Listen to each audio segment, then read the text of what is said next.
Hey guys, in this video I'm going to show you how to blend colors using Photoshop.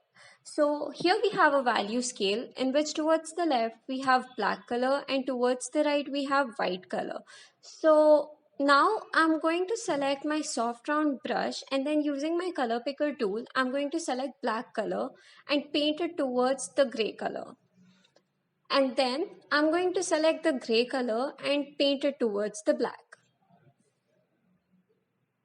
Here I didn't get any midtone because I forgot to select the tool above which makes the color more transparent. Now I got the midtone and I'm going to blend colors using that. So basically you have to keep going back and forth and select the color in between and blend it.